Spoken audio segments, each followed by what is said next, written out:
కట్టి లక్షల కోట్ల బాకీ చేసింది ఎవరు? ఈ రాష్ట్రం అధోగతి పాలు కావడానికి కారణం ఎవరో కేసీఆర్కి తెలియదని అడుగుతున్నా. ఎలకతుర్తిలో ఆదివారం రోజు జరిగినటువంటి బీఆర్ఎస్ రజతోత్సవ సభలో కొన్నంత రాగం తీసి దిక్కుబడిన పాట పాడినట్టుగా కేసీఆర్ గారు 150 కోట్లు ఖర్చు చేసి నెల రోజుల పాటు తిప్పలబడి ఫామ్ హౌస్లో కూర్చొని నియోజకవర్గాల వారీగా జిల్లాల వారీగా రివ్యూలు చేసి 10 లక్షల మందితో నేను సభ పెడతాని ప్రగల్భాలు పలికి 150 కోట్లు ఖర్చు పెట్టి కనీసం 1,00,000 మందిని కూడా జమ చేయలేని దుస్థితిలో ఈరోజు టీఆర్ఎస్ సభ విఫలమైన సంగతి ప్రజలందరూ గమనించారు. ఈరోజు ఎన్ని రకాలుగా ఫీట్లు చేసినా, ఎన్ని రకాలుగా మాయ చేసే ప్రయత్నం చేసినా ఈరోజు తెలంగాణ ప్రజలు కేసీఆర్ గారిని నమ్మే పరిస్థితులు లేరు. ఇది నా తేట తెల్లమైంది. అంతేకాదు టీఆర్ఎస్ సభ అటర్ ఫ్లాప్ అయిన సంగతి తెలుసుకొని ఏదో విమర్శించాలి కాబట్టి విమర్శిస్తున్నట్టుగా అటు ఇటు పోయి బీజేపీ మీద పడతారు. నేను ఒకటే అడుగుతా ఉన్నాను, కేసీఆర్ గారు గత 10 సంవత్సరాల్లో తెలంగాణకు భారతీయ జనతా పార్టీ ఎన్ని లక్షల కోట్ల రూపాయలు ఇచ్చిందో మీకు తెలియదా? దాని మీద చర్చకు సిద్ధమని అడుగుతున్నా. అనేక సార్లు ఈ అంశం మీద మేము అసెంబ్లీలో మాట్లాడిన సంగతి కానీ, మీడియా ముందు మా ఎమ్మెల్యేలో మాట్లాడిన సంగతి కానీ మీకు తెలియదని అడుగుతున్నా. అన్ని తెలిసినా 11 రూపాయలు ఇవ్వలేదని పచ్చి అబద్ధాలు మాట్లాడితే ప్రజలు అమాయకులు కాదు. మీరు అబద్ధాలు చెప్పుట్లో దిట్టని అందరికీ తెలుసు.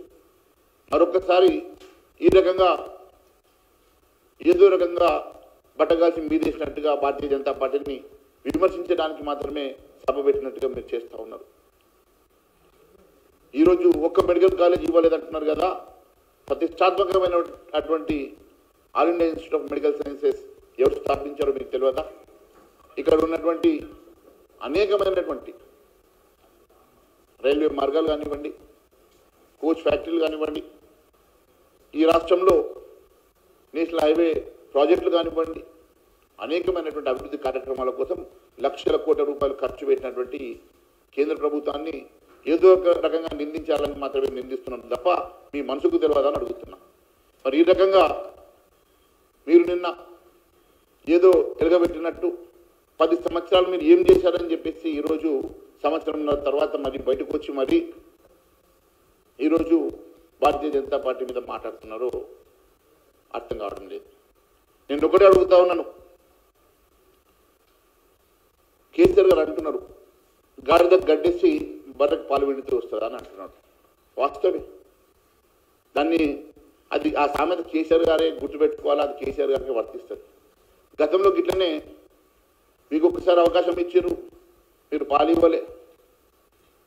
ఈరోజు కూడా అదే పరిస్థితి ఉన్న సంగతి మీకు తెలుసు. బీజేపీకి అధికారం కట్టబెడితేనే తెలంగాణ అభివృద్ధి చేసి చూపిస్తాం, అది ప్రజలు కోరుకున్నటువంటి నిజమైనటువంటి బంగారు తెలంగాణ సాధ్యమవుతుందని చెప్పి ప్రజలు గమనిస్తున్నారన్న సంగతి కూడా నేను తెలియజేస్తా ఉన్నాను. ఈ విషయం ప్రజలకు చాలా స్పష్టంగా అర్థమైంది మీరు చెప్పినటువంటి సామెత. ఈ రకంగా ఈరోజు గాడిద గడ్డేసి దున్నపోతుకు పాలు విండినట్టుగా మీ ప్రభుత్వాలు ఏ రకంగా పనిచేస్తూ ఉన్నాయో ప్రజలకు అర్థమైంది కాబట్టి రేపు రాబోయే రోజుల్లో భారతీయ జనతా పార్టీ వైపు మొగ్గు చూపుతున్నారు కాబట్టి ఏదో ఒక రకంగా భారతీయ జనతా పార్టీని అబాసుపాలు చేయడానికి ప్రయత్నం చేస్తూ ఉన్నారు. ప్రజలు అన్ని విషయాలు గమనిస్తున్న సంగతి నేను తెలియజేస్తా ఉన్నాను. అంతేకాకుండా నిన్న కేసీఆర్ గారు మాట్లాడుతూ ఛత్తీస్గఢ్లో మావోయిస్టులు చేస్తున్నటువంటి హింసను వీరు వెనుకేసినట్టుగా మాట్లాడారు. నేను ఒకటే అడుగుతా ఉన్నాను, మావోయిస్టులను చర్చలకు పిలవాలని అంటున్నారు.